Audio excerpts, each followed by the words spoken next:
Eu sei que muita gente diz que a dor passa com o tempo, que a ausência ensina, que o silêncio acalma. Mas essas pessoas, sinceramente, nunca foram tratadas como um estorvo dentro da própria casa que um dia abrigou todos os seus sonhos. Nunca viram o reflexo de uma vida dedicada se esvair em um olhar indiferente ou, pior, em palavras carregadas de um desprezo que corta mais fundo que qualquer faca. Meu nome é Ana, tenho 68 anos, e essa história começa no dia em que a vida me mostrou que ser mãe, para alguns, não é um título que garante respeito, mas uma lição constante de desapego e redescoberta. Por toda a minha vida, me dediquei à minha família com uma intensidade que beirava a abnegação. Criei meu filho, Lucas, para ser um homem gentil e justo, incutindo nele os valores que meus pais me transmitiram: amor, respeito e solidariedade. Casei-me jovem com um homem bom, mas que partiu cedo demais, vítima de uma condição delicada, deixando-me a tarefa de ser pai e mãe. Mergulhei nesse papel com todas as minhas forças, abrindo mão de muitos sonhos pessoais para garantir que Lucas tivesse tudo de que precisava. Meu apartamento, pequeno, mas aconchegante, era o nosso refúgio, o lugar onde construímos memórias, onde celebrei cada conquista dele, onde consolei cada choro. As paredes testemunharam os primeiros passos de Lucas, seus desenhos pendurados na geladeira, as risadas que ecoavam pelos cômodos nas noites de filmes.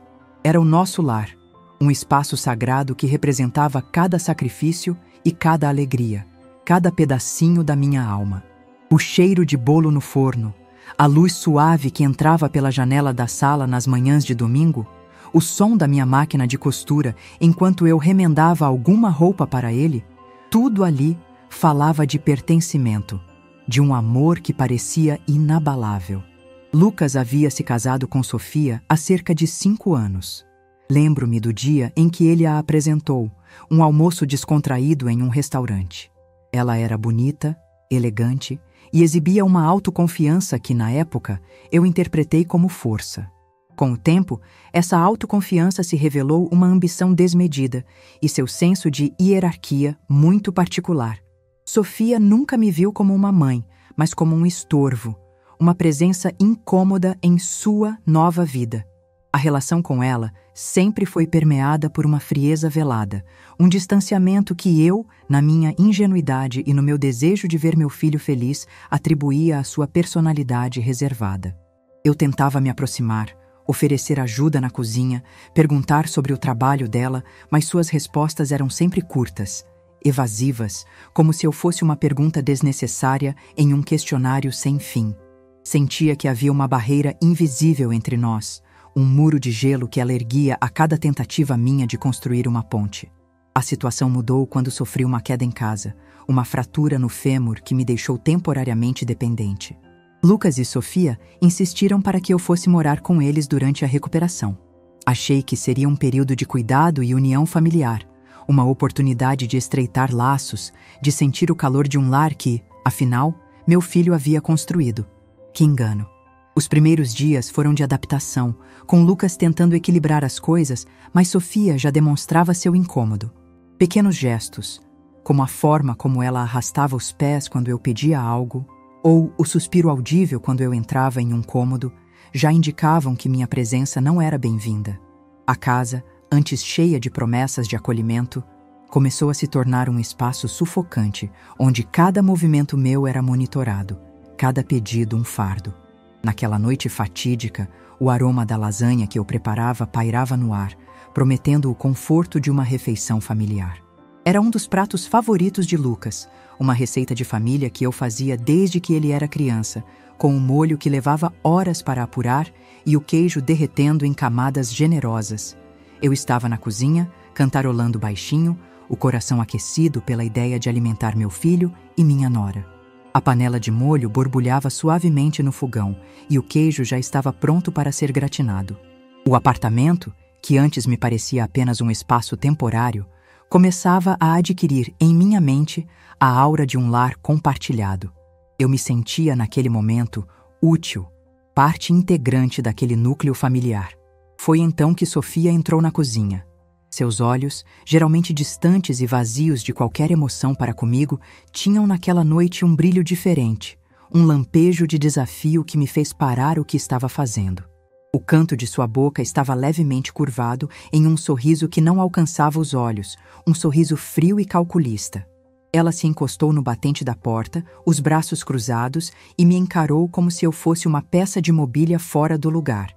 O calor da cozinha, o cheiro convidativo do molho, o tilintar suave dos talheres que eu ajeitava, tudo se tornou um cenário irreal para a crueldade que estava prestes a se desenrolar. O ar pareceu ficar mais denso e eu senti um arrepio percorrer minha espinha. "Se quiser morar aqui, vai ter que pagar aluguel", disparou ela, com uma voz cortante que se espalhou pelo ambiente como cacos de vidro quebrando. As palavras me atingiram em cheio. O queijo que eu segurava quase caiu das minhas mãos. O nó se formou em minha garganta, tão apertado que senti o ar faltar. Não era apenas o absurdo da cobrança. A sugestão de que eu, a mãe de Lucas, deveria pagar para viver na casa de meu próprio filho. Era a forma como foi dita, a humilhação explícita de ser tratada como uma intrusa, uma hóspede indesejada, uma peça descartável na casa do meu próprio filho, a quem eu havia dedicado uma vida inteira. Eu havia vendido meu apartamento para ajudá-los a dar a entrada naquela mesma casa, um sacrifício que ela, aparentemente, havia convenientemente esquecido. Eu me senti minúscula, invadida, como se cada fibra do meu ser estivesse sendo atacada. O som do molho borbulhando no fogão pareceu se tornar ensurdecedor, zombando da minha ingenuidade. Minha cabeça girou. Procurei por Lucas, que deveria ser meu porto seguro, meu defensor. Mas ele estava em silêncio no quarto, alheio ou talvez, e a ideia me gelou por dentro, conivente com a situação. O silêncio dele era um golpe tão doloroso quanto as palavras dela. Os laços familiares que eu acreditava serem inquebráveis se romperam ali, naquele instante, transformando-se em fios soltos de uma tapeçaria desfeita. Eu me dei conta, naquele momento, que não era mais a matriarca, a mãe amada. Eu era um fardo, uma presença inconveniente que precisava ser monetizada, descartada. Respirei fundo, tentando conter as lágrimas que ameaçavam rolar pelo meu rosto. O cheiro da lasanha, que antes me trazia conforto, agora tinha um gosto amargo na boca. Minhas mãos tremiam, mas eu mantive a compostura. Com um gesto que foi tão prático quanto simbólico, estendi a mão para o fogão e, sem tirar os olhos de Sofia, desliguei o fogo. O chiado suave da panela silenciou, assim como a esperança que eu ainda nutria por aquele lugar. Minhas pernas, ainda doloridas da queda, me levaram em silêncio para fora da cozinha. Eu não disse uma palavra, não reagi, não dei a ela a satisfação de me ver desabar. O silêncio era a minha única arma, a minha dignidade inegociável. Naquele instante, enquanto saía da cozinha, eu compreendi que aquele momento representava o fim de uma fase da minha vida e o início de uma nova realidade. Não era apenas o fim do jantar, mas o fim da ilusão de que eu tinha um lugar garantido ali. O peso daquela cena se instalou em meu peito, pesado e frio, um bloco de gelo que se derreteria em lágrimas e reflexões nos dias que viriam. Mas, por enquanto, o que restava era a certeza de que eu não poderia mais ficar. Minha infância como mãe dedicada havia chegado ao seu ponto final, e o próximo capítulo da minha vida, eu sabia, seria escrito por mim, e apenas por mim. Ainda sinto o gosto amargo da lasanha que não foi comida, um sabor que se misturou à humilhação e à dor daquela noite. Cada passo para fora da cozinha, para fora daquele apartamento que um dia considerei o lar do meu filho, ecoava com o peso de uma vida dedicada, de um amor não visto. Nos anos que se seguiram, o peso dessa rejeição me corroeu por dentro. As memórias de sacrifícios não reconhecidos se empilhavam, como fotografias antigas que revelavam uma história de abnegação da qual eu me arrependia amargamente. Eu havia me dedicado a Lucas com uma intensidade que poucas mães conseguem. Lembro-me das noites em claro, sentada ao lado da cama dele, com a mão em sua testa, monitorando a febre alta que teimava em não ceder. As horas passavam arrastadas e eu me sentia exausta, mas a cada respiração suave que ele dava, um alívio percorria meu corpo. Quando ele estava gripado, meu único desejo era que ele se sentisse confortável, mesmo que isso significasse passar a noite em claro, oferecendo-lhe água e compressas frias. Eu cantava baixinho para ele dormir, contava histórias, inventava mundos de fantasia para afastar o medo e a dor. Aquelas noites, regadas a chás e orações silenciosas, eram a personificação do meu amor incondicional. Meu próprio sono, meu próprio cansaço eram secundários. Ele era a minha prioridade, a minha única razão de ser. Não foram poucas as vezes em que recusei oportunidades de trabalho, promoções que poderiam ter mudado minha vida financeira e me proporcionado uma carreira mais sólida. Havia um emprego em outra cidade, com um salário muito melhor, mas significaria deixar Lucas com a avó, e eu não queria perder nenhum momento de seu crescimento. Escolhi ficar, optando por trabalhos que me permitissem estar presente nas reuniões da escola, nos jogos de futebol, nas peças de teatro. Acompanhava cada etapa de sua vida, cada conquista, cada tropeço. A educação dele era minha prioridade máxima. Abri mão de viagens, de cursos que sonhava em fazer, de momentos de lazer que poderiam ter me preenchido. Via minhas amigas viajando, explorando o mundo, e eu me contentava com as pequenas alegrias do dia a dia, sabendo que estava ali, firme e forte, para o meu filho. Aquelas escolhas, feitas com o coração cheio de amor, pareciam naquele momento as mais corretas. O maior sacrifício, no entanto, foi a venda do meu próprio apartamento. Aquele pequeno, mas aconchegante espaço, cheio de memórias de uma vida a dois com meu falecido marido, e depois, os primeiros anos da minha maternidade. Era o meu porto seguro, o meu refúgio, o único lugar que eu realmente chamava de meu. Quando Lucas e Sofia decidiram comprar a casa dos sonhos, faltava uma quantia considerável para a entrada. Lucas veio me procurar, os olhos cheios de esperança, e eu, sem hesitar, ofereci o que tinha de mais valioso: meu lar. Mãe, essa é a nossa chance, ele disse com uma empolgação que me derreteu o coração. Eu não via aquilo como um sacrifício, mas como um investimento na felicidade do meu filho. Abracei a ideia com a pureza de um amor que não mede consequências. Assinei os papéis, vi as caixas serem empilhadas, os móveis serem levados. A sensação de vazio ao ver meu apartamento, cheio de memórias, sendo desocupado, era palpável. Mas eu me consolava pensando que a minha felicidade estaria na alegria de Lucas. O apartamento que eu havia vendido para ajudá-los a dar a entrada naquela mesma casa, que um dia eu considerei um presente de amor, agora se tornava a moeda de troca para a minha humilhação. Sofia, desde o início, parecia ter uma aversão sutil à minha presença.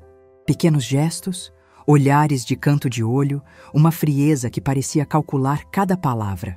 Eu tentava me aproximar, oferecer ajuda na cozinha, perguntar sobre o trabalho dela, mas suas respostas eram sempre curtas, evasivas, como se eu fosse uma pergunta desnecessária em um questionário sem fim. Lembro-me de uma vez, eu estava arrumando a sala, e ela entrou, me olhando como se eu estivesse invadindo um espaço sagrado. Não se preocupe, eu mesma faço, disse, com um tom que não era de gratidão, mas de repulsa. Outra vez, eu havia feito um bolo para o café da tarde, e ela mal tocou na fatia, preferindo pegar algo industrializado da despensa.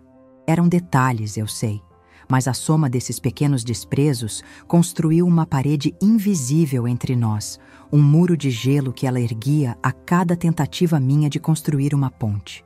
O distanciamento de Lucas era ainda mais doloroso. Ele estava cada vez mais ausente, imerso em seu casamento e parecia alheio ao sofrimento de sua mãe. As conversas se tornaram superficiais, os abraços apressados. Quando eu tentava tocar no assunto da minha sensação de isolamento, ele mudava de assunto ou dizia que eu estava exagerando, que Sofia era apenas reservada. O silêncio dele diante do tratamento de Sofia era uma facada, uma prova de que, para ele, eu havia me tornado uma figura secundária. Eu me sentia como uma sombra na própria casa do meu filho, uma convidada indesejada que esperava o momento de partir. A dor de não ser vista, de não ser reconhecida, era um fardo pesado. Eu havia dado tudo e recebia em troca um abismo de indiferença. Aquela casa, que para eles era um lar, para mim era um palco de desilusões, onde a cada dia eu percebia que o laço que eu acreditava ser inquebrável havia se desfeito, fio por fio. A sensação de não pertencimento era esmagadora. E o mais cruel de tudo era a percepção de que a minha própria bondade, o meu próprio sacrifício, haviam me levado a essa situação de vulnerabilidade, onde eu, Ana, estava ali, na casa do meu próprio filho, apenas aguardando o momento da minha partida. A partida da casa de Lucas e Sofia foi um ato de sobrevivência. Eu não tinha para onde ir, mas sabia que não poderia permanecer onde minha dignidade era pisoteada. Lúcia, minha amiga de longa data, a quem eu havia confidenciado minhas mágoas em poucas e dolorosas palavras, abriu as portas de sua casa e de seu coração para mim. O abraço dela, na porta, foi o primeiro calor genuíno que senti em meses. Ela não me fez perguntas, apenas me deixou chorar e ofereceu um prato de comida quente e um lugar para descansar. Acolhida em sua casa, em seu refúgio de amizade, comecei o processo de cura. Lúcia, com sua sabedoria e acolhimento, foi o pilar que me sustentou naquele período. Ela me incentivou a buscar um novo propósito, a me reconectar com a mulher que eu havia deixado de ser em nome da maternidade. Os primeiros dias foram de inércia, um luto pela vida que eu havia perdido. Mas Lúcia não me permitiu afundar. Ela me levou para caminhar no parque, me convidou para cozinhar juntas, me apresentou a um grupo de voluntariado em uma instituição que cuidava de idosos. Aos poucos, a tristeza cedeu lugar a uma faísca de curiosidade, de vontade de viver. Eu me reconectei com hobbies que havia deixado de lado, como a pintura e a leitura de romances. Comecei a frequentar aulas de cerâmica, onde a argila moldava não apenas vasos e esculturas, mas também a minha própria alma. A cada peça criada, eu sentia um pedacinho da minha identidade, antes soterrada, ressurgir. Era como se a Ana que eu conhecia, a mulher independente e sonhadora, estivesse vindo à tona novamente, depois de anos de esquecimento. Foi nesse processo de redescoberta que a teia invisível do destino começou a se tecer. Em uma das aulas de cerâmica, conheci Ricardo. Ele era um homem charmoso, de olhos gentis e um sorriso fácil. Ricardo, um empresário bem-sucedido e divorciado, também buscava refúgio na arte, uma forma de preencher o vazio de uma vida dedicada ao trabalho. Nosso primeiro contato foi casual, um comentário sobre a textura da argila, uma risada compartilhada sobre um vaso que desmoronou. Com o tempo, as conversas se tornaram mais profundas e descobrimos uma afinidade surpreendente. Ele me via, me valorizava e ouvia minhas histórias com uma atenção que eu não recebia há muito tempo. Ele me trouxe de volta a leveza, a alegria de viver, a sensação de ser desejada e amada por quem eu realmente era. Com Ricardo, eu podia ser eu mesma, sem máscaras, sem a necessidade de provar meu valor. A cada encontro, a cada conversa, eu sentia uma parte de mim florescer novamente. Era um amor maduro, construído sobre o respeito mútuo e a admiração. Enquanto eu florescia, Sofia, alheia à minha nova vida, continuava a cultivar sua arrogância. Ela me ligava ocasionalmente para falar sobre Lucas, mas nunca demonstrava qualquer preocupação genuína comigo. Suas conversas eram sempre superficiais, focadas em seu trabalho e em suas ascensões. Ela se gabava de seu sucesso profissional, de como estava crescendo na empresa, do reconhecimento que recebia de seus superiores. Eu ouvia em silêncio, sem revelar detalhes da minha própria vida. Ela nunca perguntou onde eu estava morando, se eu estava bem ou como eu estava me recuperando da queda. Sua indiferença era um muro que ela construía entre nós, e eu, agora, aceitava essa distância como um caminho para a minha própria paz. Eu sabia que ela tinha um cargo de gerência em uma grande empresa de tecnologia, mas nunca imaginei que essa empresa estivesse conectada à minha nova vida. Lucas, por sua vez, me ligava esporadicamente. As conversas eram protocolares, cheias de evasivas. Ele nunca tocou no assunto da cobrança de aluguel ou do meu silêncio após o ocorrido. O distanciamento dele me doía, mas eu entendia que ele estava preso em sua própria teia de responsabilidades e talvez de uma cegueira emocional que o impedia de ver a verdade.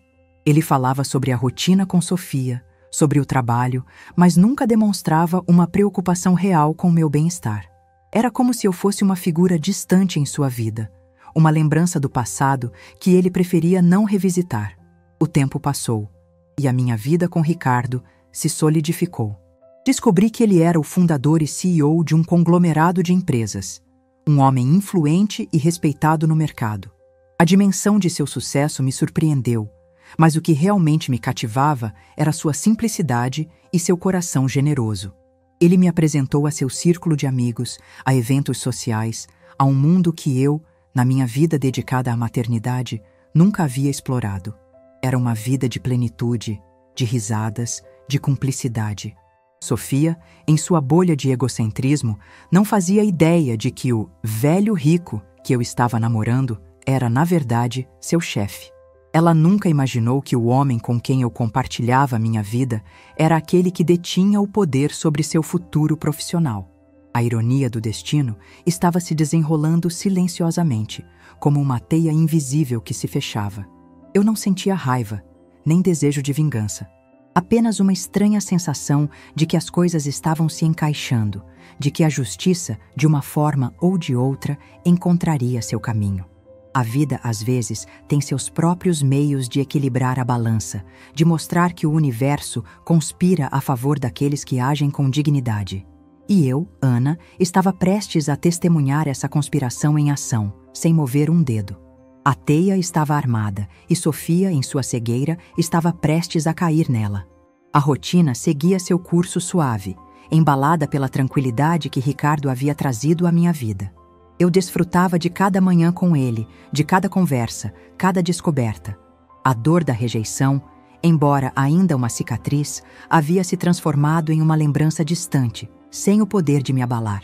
Eu estava em meu novo apartamento, um espaço que aos poucos se tornava um lar, refletindo minha própria essência e minha liberdade recém-descoberta. O telefone tocou, e o nome de Lucas brilhou na tela. Atendi com uma ponta de surpresa, pois seus contatos eram cada vez mais raros. Sua voz estava diferente, carregada de uma urgência que não lhe era comum. Mãe, a Sofia, ela foi demitida. A notícia me pegou de surpresa, mas não da forma que ele esperava. Não houve choque nem surpresa real, apenas uma constatação silenciosa. Eu sabia que Ricardo, embora discreto, era um homem de princípios e que a ética profissional para ele era inegociável. Se Sofia havia sido demitida, era porque havia uma razão sólida. O abismo da queda dela, eu sabia, não era uma obra do acaso. Lucas continuou a falar, a voz embargada, sobre o desespero de Sofia, a confusão, a incerteza do futuro. Ele não entendia, não conseguia processar a dimensão do que estava acontecendo, ou, mais importante, o porquê. Poucas horas depois, meu telefone tocou novamente. Era Sofia. Sua voz, antes carregada de altivez, agora tremia. Ana, eu preciso da sua ajuda. Por favor. Eu, que sempre fui a figura a ser ignorada, a quem se cobrava aluguel no próprio lar do filho, agora era a última esperança dela. A ironia era cruel, mas não havia triunfo em meu coração, apenas uma curiosidade silenciosa sobre o que ela faria a seguir. Combinamos de nos encontrar em uma cafeteria discreta, longe dos olhos de Lucas. Quando Sofia apareceu, seus olhos estavam inchados, o cabelo desgrenhado e as roupas, antes impecáveis, pareciam jogadas sobre seu corpo. O desespero estava estampado em cada linha de seu rosto. Ela mal conseguiu me cumprimentar, os lábios tremendo. Meu emprego? Eu perdi tudo, Ana. Eu não entendo. Eu era tão boa no que fazia, tão dedicada. Sua voz se embargou e ela começou a chorar. A mulher que havia me humilhado estava ali, desabando na minha frente, pedindo ajuda à figurante. Eu a ouvi em silêncio, deixando que o tempo corresse, que o peso de suas palavras se acomodasse no ar. Não havia raiva em mim, apenas uma distância tranquila, quase clínica. Quando ela se acalmou um pouco, o suficiente para me olhar nos olhos, eu decidi que era a hora. Com a voz calma, sem qualquer traço de emoção excessiva, apenas a clareza de quem sabe a verdade, eu disse: Sofia, o Ricardo, o homem com quem eu estou namorando, Ele é o seu novo chefe. O impacto daquelas palavras foi instantâneo. Seus olhos se arregalaram, a cor sumiu de seu rosto e a respiração ficou presa em sua garganta. Ela piscou, tentando processar a informação como se eu tivesse acabado de proferir uma língua desconhecida. Eu vi a ficha caindo em seu olhar, a compreensão se espalhando como uma mancha escura. O choque era evidente, a humilhação ainda maior. A arrogância que a acompanhava como uma segunda pele se desfez diante dos meus olhos. Ela tentou falar, mas as palavras não saíam, apenas um murmúrio incoerente. Eu não disse mais nada. Não houve sermão, não houve cobrança, não houve a satisfação de um "eu te disse".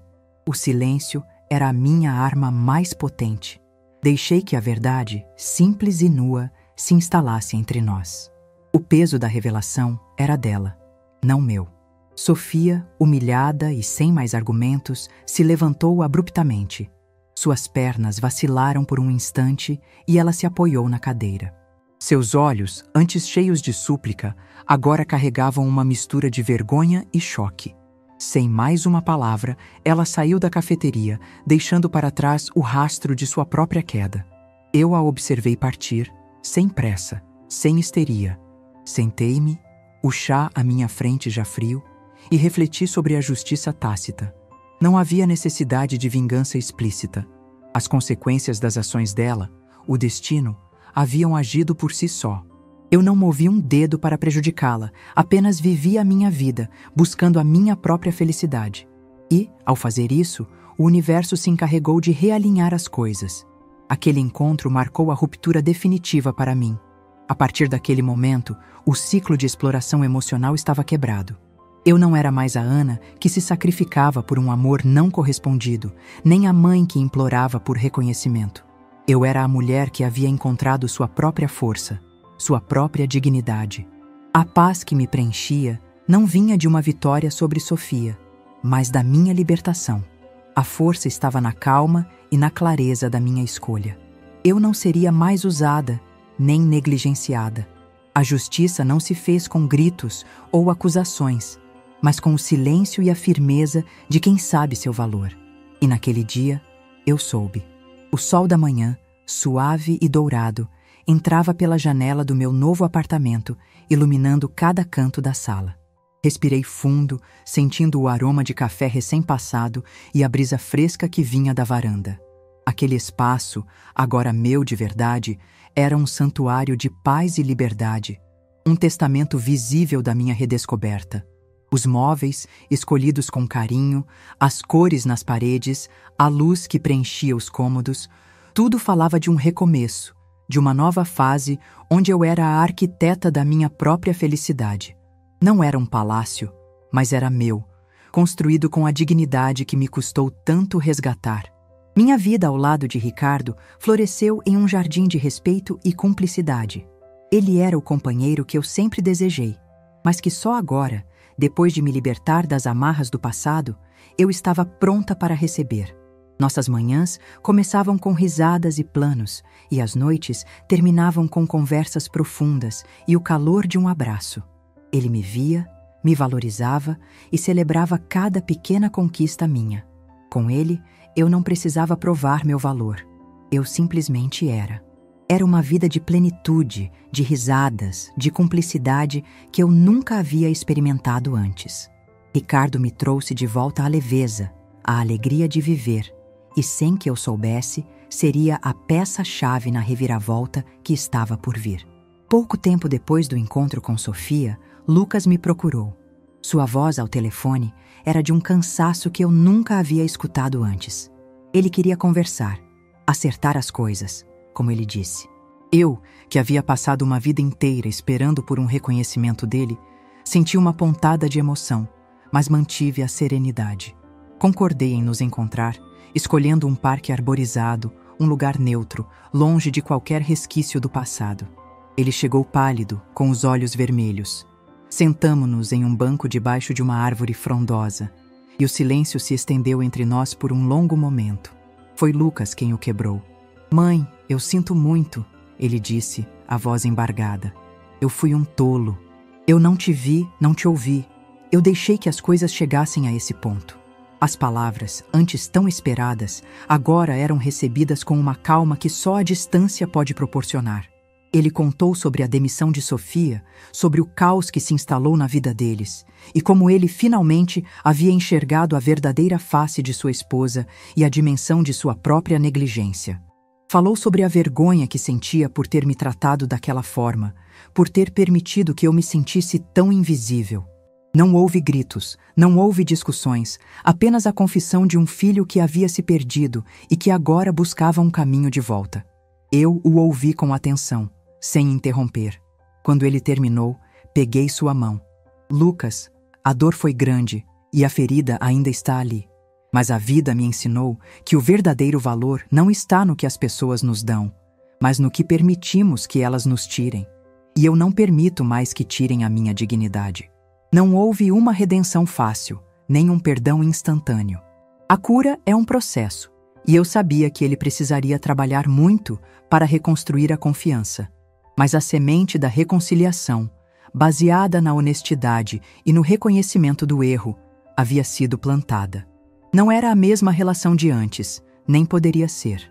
Era uma nova forma de amar, com limites claros e uma liberdade que eu jamais abriria mão. Hoje, vivo uma vida plena, onde o amor próprio é o meu guia. O pertencimento não se encontra mais em laços de sangue que se desfazem, mas na alma que se reconhece livre. Eu aprendi que minha paz não depende da aprovação dos outros, mas da minha própria capacidade de me aceitar e me amar. A dor da rejeição se transformou em cicatriz, um lembrete constante de que, por vezes, é preciso se afastar para se reencontrar, para florescer em um solo onde somos verdadeiramente valorizados. Ricardo é meu porto seguro, meu cúmplice, meu amor. Juntos, exploramos o mundo, construímos memórias e celebramos cada novo amanhecer. A antiga Ana, a que se anulava em nome dos outros, ficou para trás. A nova Ana, forte, lúcida e digna, floresceu. Não houve vingança em minha história, apenas a certeza de que a vida se encarrega de equilibrar as coisas.